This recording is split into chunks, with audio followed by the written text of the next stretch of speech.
골로새서 3장 18절, 19절 말씀 다 같이 한 목소리로 받들어 읽도록 하겠습니다.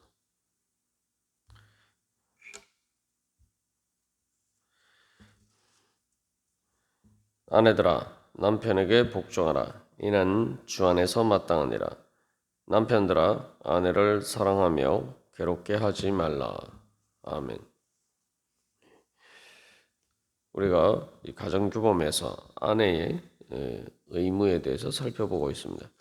그래서 어제 이 말씀을 통해서 그 아내가 남편에게 복종하는 것은 바로 노예의 굴종과 같은 것이 아니라 자발적으로 그 가정의 질서를 위해서 같이 이렇게 자발적으로 협력하는 의미에서 그러한 순종이다. 우리가 그렇게 나누었습니다.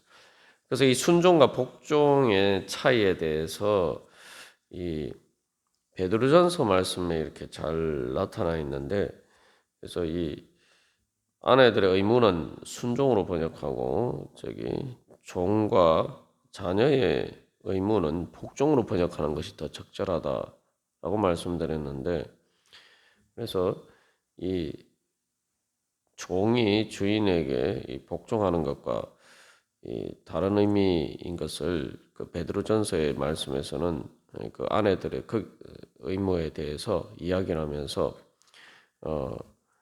여기서 복종하라라는 말씀과 같은 그러한 단어를 사용하고 있습니다. 그런데 이 베드로전서 이 3장 6절에서 한 걸음 더 나아가서 사라는 아브라함에게 주라 칭하여 순종했다라고 이야기를 하고 있습니다. 그래서 이 말은 그 사라는 단순히 아내의 의무로서 남편에게 순종하는 것을 넘어서 주라 칭하면서 이 복종하기까지 했다. 이제 그렇게 이야기를 하는 거죠. 그래서 여기서 그 문맥을 보면은 이 그 순종보다 더 이렇게 한 걸음 더 나아가서 주라고 부르면서 그렇게 복종한 것의 차이가 분명히 이제 드러나 있죠. 어쨌든 여기서 좀 중요한 것은 또 다른 이 말씀에서 보듯이 가정의 공동의 이익을 위해서 가정이 하나님 앞에서 세워지기 위해서 바로 순종해야 한다는 거죠. 그래서 이제 앞에서 우리가 이 기본적으로 가정에서 같은 운명 공동체로서 그 서로가 협력하면서 한 방향을 향해서 같은 곳을 보라보면서 나가야 되는 그러한 자리에 있다. 서로가 뭐 무슨 이 권력 다툼하듯이 그렇게 서로가 다투고 분쟁하고는 그런 어떤 적대적인 그런 상대방에서 그 권력을 빼앗아 와야 되는 어떤 그러한 관계가 아니라는 거죠. 그런 관계 마치 정치에서 뭐 야당 여당이 있듯이 서로 자기가 정권을 차지하기 위해서 서로 다투는 것처럼 그렇게 해서는 안 된다는 거예요. 그렇게 하다 보면 사실은 이제 세상 정치에서도 문제가 되는 것이 단순히 어떤 국가의 공동의 이익을 위해서 협력하기보다 어쨌든 상대방의 흠을 찾고 흠집 내리기 위해서 일종의 발목을 잡는 그러한 일들을 하는 경우들이 종종 있습니다만 이게 가정 안에서도 그렇게 되면 안 된다는 거예요. 물론 서로가 부족한 부분에 대해서 이렇게 이야기를 하고 또 그렇게 서로가 맞춰가야 되지만 근본적으로 서로가 협력해서 한 운명 공동체로서 그렇게 서로의 유익을 위해서 이렇게 따르고 또 서로가 복종하고 순종해야 되는 관계에 있다는 거죠. 그래서 이것은 이제 가정의 공동이익이기 때문에 또한 그것이 본인의 유익을 위해서 이 가장으로서 그 남편이 하는 일에 협조하고 또한 따라주는 것이 이제 중요하다는 거죠. 그래서 이게 이제 성도들 간의 관계에서도 고린도전서 16장 16절에서 이 똑같은 단어를 사용해서 거기서는 순종이라고 이제 번역을 하고 있습니다. 그래서 이 같은 사람들과 또 함께 일하며 수고하는 모든 사람에게 순종하라. 이게 무슨 말입니까? 교회 일을 위해서 수고하는 사람들이 있는데 그 사람들에 대해서 이렇게 뭐 그 사람들이 하다 보면은 조금 부족한 부분도 있고 또 마음에 안 드는 부분도 있지만 그렇다고 그렇다고 해서 불평불만하기 전에 그 사람들 뭐 잘못한 일이 아닌 이상 그렇게 수고하는 일에 그래도 이렇게 격려하면서 같이 따라줘야지 그 사람들이 실망하지 않고 또 내가 이만큼 수고했는데 사람들이 날 따라주지도 않으면은 얼마나 힘들겠습니까? 그러한 관점에서 그래서 또 함께 일하며 수고하는 모든 사람에게 순종하라. 교회 안에서도 이제 성도들 간의 관계도 이제 그러한 것이 중요하다는 거예요. 그러한 것처럼 이제 가정에서도 마찬가지입니다. 여기서 이제 중요한 한 가지 이 말씀을 통해서 깨달아 알아야 되는 것이 있는데 가정은 특별히 뭐 교회 안에서도 그렇습니다만 특히 가정은 능력을 따지는 곳이 아니라는 거죠. 왜냐하면 뭐 남편이 뭐 능력이 있고 이렇게 잘하는 경우도 뭐 있겠지만 또 그렇지 못한 경우들도 있다고요. 그런 것을 가지고 이제 이 남편을 무시하거나 쉽게 말하면 세상에서는 그렇지 않습니까? 세상에서는 능력을 따라서 능력이 없으면 사실은 그렇게 제대로 평가를 받지 못하고 또한 좀 많은 경우에 제대로 사람 취급받지 못하는 경우가 많고 또 세상에서는 그렇기 때문에 그러면 능력이 없으면 무시당하는 경우도 많습니다만 가정 안에서는 그렇게 하면 안 된다는 거죠. 예. 우리가 한 가지 생각해 보면은 그렇지 않습니까? 예를 들면은 가족이 누가 이렇게 아파요. 병이 들어서 아프게 됐고, 뭐 아니면 사고를 당해서 장애가 생겼어요. 그 어떻게 할 겁니까? 세상에서는 그러면은 더 이상 직장 일을 할 수가 없죠. 그러면은 가족이라는 게 뭡니까? 가족이라는 것은 그런 상황에서 뭐 일도 못하고 그렇게 되었으니까 뭐 버립니까? 그러니까 직장에서 일을 그만두는 것처럼 가정에서 그런 게 아니죠. 오히려 가정은 그럴 때 더 이렇게 돌봐주고 다른 사람들이 돌봐주지 않기 때문에 못하지만 그렇기 때문에 부족하고 연약할수록 사실은 더 돌봐주고 이렇게 또 챙겨주고 배려해 주는 것이 그래서 가정. 그래서 그러한 가정은 그래서 그런 역할을 해야 되는 거죠. 그래서 그러한 가정에서 비록 세상에서는 또 여러 가지 치이고 또한 지치고 또 마음이 상하고 그러다 할지라도 가정에서는 위로를 받고 또 세상에서 이 약해진 그 자존감을 회복하고 그래서 이 험한 세상에서 정말 그 가정은 그래서 내 능력이나 내 여러 가지 세상적인 조건과 상관없이 서로가 이렇게 위로하면서 평안 가운데서 안식하고 쉼을 얻고 그것을 통해서 새 힘을 충전하는 그런 곳이 가정이 돼야 된다는 거죠. 그래서 그런 관점에서 사실은 이제 아내들이 남편에게 복종하라는 것은 바로 그런 현실적인 그런 의미들이 있어요. 그래서 한마디로 말하면은 이 남편을 세워주라는 거죠.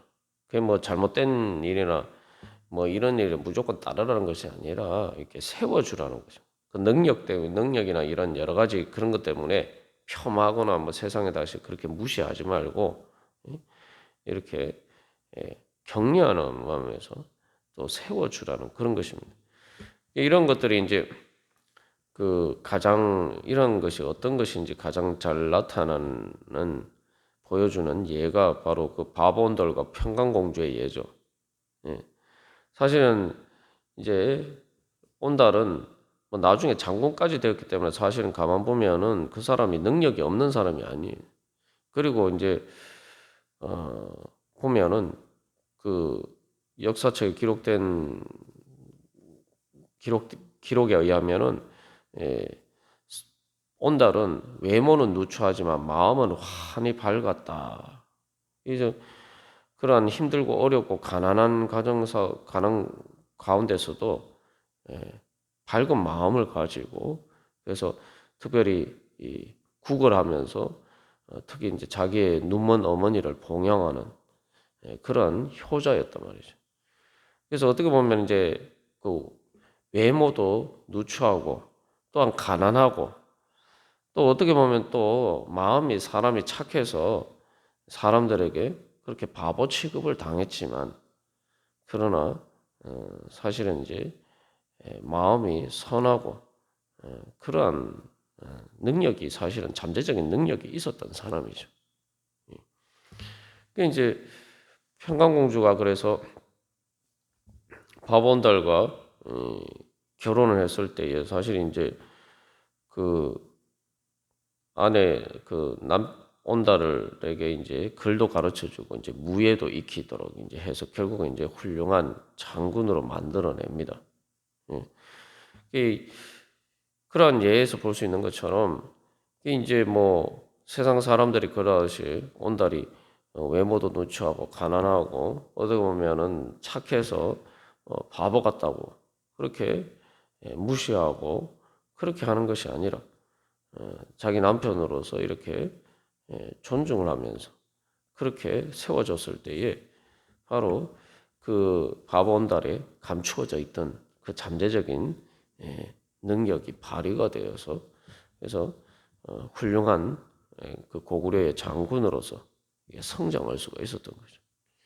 그게 이제 그거에 이제 아내들이 남편에게 복종하라는 것은 어떤 뭐 가부장적인 질서에 무조건 뭐 노예처럼 이렇게 복종해라 그런 의미가 아니라 사실은 그 평강공주가 그 자기 남편 바보 온달에 대해서 보여준 바로 그러한 자세가 사실은 바로 이 아내가 남편에게 복종하라라는 말의 의미를 사실은 가장 잘 보여주고 있는 한 가지 예라고 할 수가 있습니다. 그래서 남들은 다 무시하기 때문에 바보라고 무시하지만 그 평강공주는 바보 온달을 자기의 남편으로 이렇게 맞아들여서 자기 남편으로 이렇게 따를 수가 있었다는 거죠.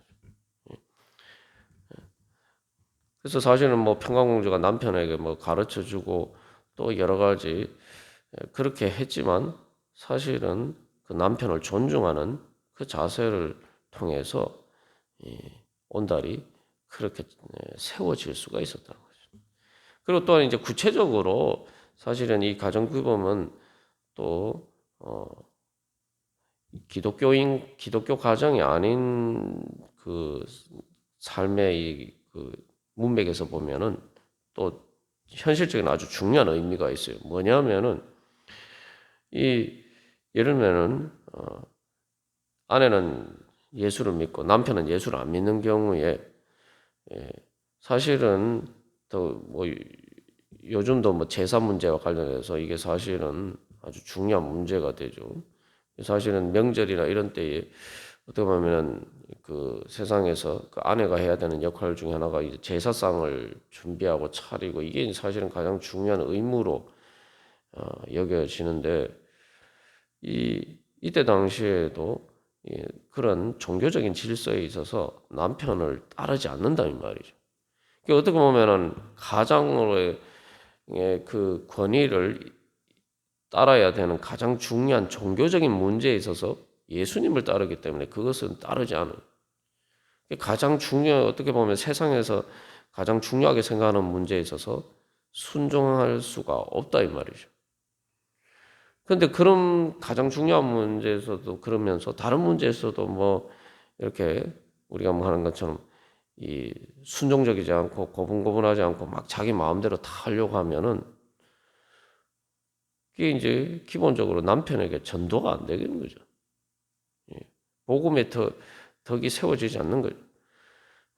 안 그래도 뭐 이 가장 큰 문제에 있어서 아내가 자기 말을 따라주지 않고 사실은 이제 세상적인 관점에서도 중요한 이제 불순종하는 그러한 문제에 봉착하게 되는데 되었을 때 그러나 아이고 우리 아내가 예수를 믿더니 사람이 참 변화가 됐다.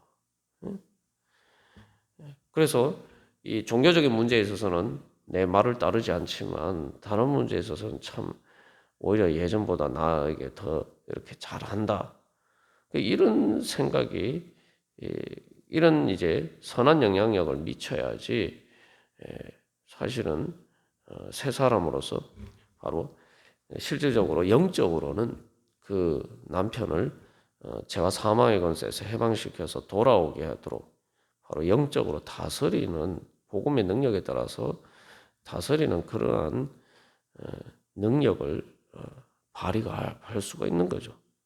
현실적으로 이제 바로 또한 그러한 부분들과도 이제 관계가 되어 있습니다. 그런데 뭐 예수를 믿는 가정에서도 마찬가지죠. 그래서 이 다른 예수를 믿지 않는 그러한 가정의 아내들보다 더 이렇게 모범을 보이는 그러한 자리에 서라 그러한 의미들을 가지고 있습니다. 그래서 이제 이 복종하라는 의미, 복종하는 것이 무엇인지 가장 잘 보여주고 있는 예가 이제 구체적인 예가 그래서 이제 또 다른 이제 그 말씀을 통해서 이게 어떤 자세인가를 가장 잘 보여주고 있는 예가 바로 빌립보서 2장의 말씀이죠.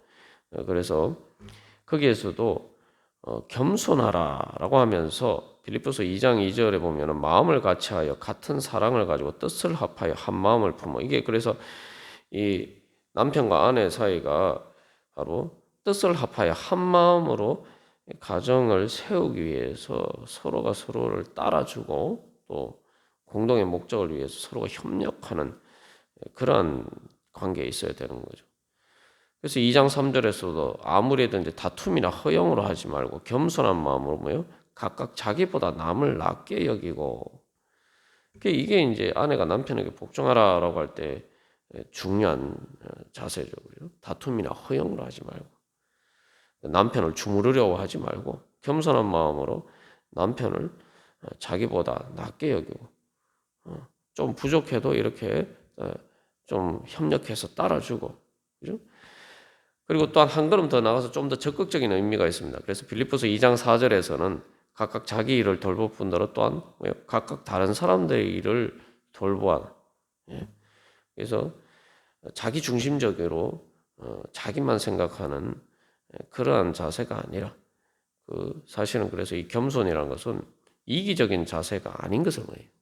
그래서 다른 사람을 배려하고 다른 사람의 필요에 대해서 민감하고 그래서 예수님께서 이웃을 내 자신처럼 사랑하라고 말씀하신 것처럼 다른 사람을 자기 자신처럼 사랑하는 그래서 각각 다른 사람들을 돌보아라고 얘기한 것처럼 남편을 잘 배려해주고 남편을 잘 돌보아 주는 것 그게 사실은 이제 아내가 남편에게 복종하라라는 것의 구체적인 자세입니다. 그래서 이 세 가지죠.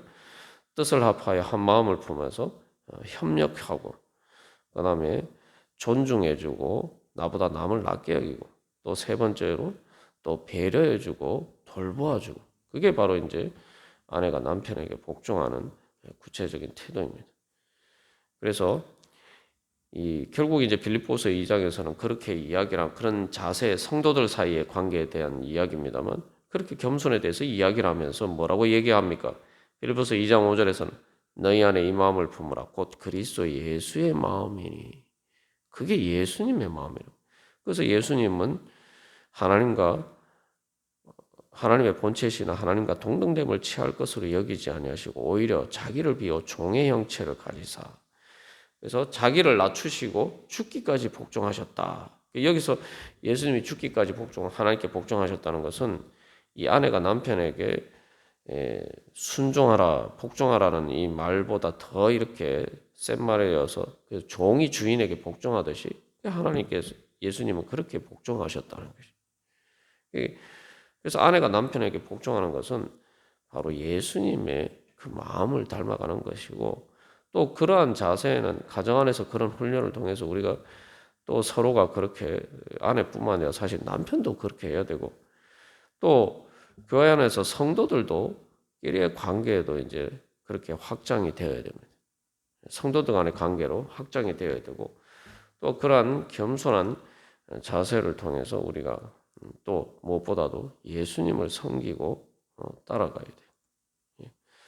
그래서 오늘날 교회 안에서도 일어나는 문제들을 보면은 교회를 예수 그리스도의 신부라고 이야기하는. 그러면 바로 아내가 남편에게 복종하라는 이 말씀처럼 겸손한 마음으로 예수님을 따라야 되는데 이게 교회 안에서 문제가 일어나는 게 전부 다 어제 이제 원죄와 관련해서 이 말씀의 맥락을 살펴보았습니다만 전부 다 자기가 지배하려고 하고 자기가 다른 사람을 주무르려고 하고 사실은 뭐 교회에서 자기가 주무른다고 해서 자기 마음대로 한다고 해서 무슨 큰 뭐 세상에서처럼 뭐 경제적인 이익이나 이런 게 있는 게 아니. 근데도 왜 교회 안에서 자꾸 문제들이 생기느냐? 이게 뭐 특별한 이익이 없어도 사람들이 그냥 내 주장대로 내가 막 주관하고 싶은 것, 마음대로 주무르고 싶은 것. 그래서 뭐 조금 앞에서 이제 우리가 고린도전서 16장 16절 말씀 또각 뭐 여러 가지 일을 하는 사람들이 조금 부족해도 그래도 그래서 섬긴다고 열심히 일을 하면은 좀 이렇게 같이 협력을 하고 또 격려를 해주고 뭐 따라줘야 되는데 전부 다 이 서로를 어떻게 마치 뭐 원수처럼 어떻게든 흠을 잡아서 꼬투리를 잡아서 서로의 발목을 잡으려는 것처럼 자꾸 이게 그런 식이 된다. 그래서 그게 바로 이제 그래서 이 교회 안에서 그렇게 되면 그게 사실은 교회는 죄와 사망의 권세를 이기는 것인데 오히려 죄의 지배를 당하게 되는 거죠. 이게 아주 역설적이에요. 내가 그 복종하는 겸손한 자세를 취하면은 죄의 지배를 당하지 않고 오히려 죄를 다스릴 수 있는 사람이 되는데 그렇게 되지 않으면 반대가 되면은 오히려 나는 내가 왕이 되고 다른 사람을 주무르는 것처럼 보이지만 실제로는 죄의 종이 되어서 하나님의 나라를 세우지 못하고 오히려 같이 망하는 그런 결과가 되는 거죠. 그래서 천국은 서로 섬기는 가운데 서로가 왕이 되는 곳이 서로가 서로를 왕으로 세워주는 것이 바로 천국이. 그러나 서로가 왕이 되어서 다른 사람 위에 군림하고 지배하려고 하면은 그게 지옥이 돼요. 다 같이 망하는 겁니다. 그래서 우리가 오늘도 이 아내와 의무에 대해서 이제 우리가 살펴봤습니다만 그러한 마음으로 우리가 또한 또 가정 안에서뿐만 아니라 또 교회에서 또 우리가 그런 자세로 살아갈 때 바로 예수님을 통해서 바로 그 겸손하신 예수님의 그 사역을 통해서 하나님께서 하나님 나라를 이루시고 죄와 사망의 권세를 이기시는 그러한 능력을 행하신 것처럼 또 우리를 통해서 일하실 줄 믿습니다. 다 같이 기도드리시겠습니다.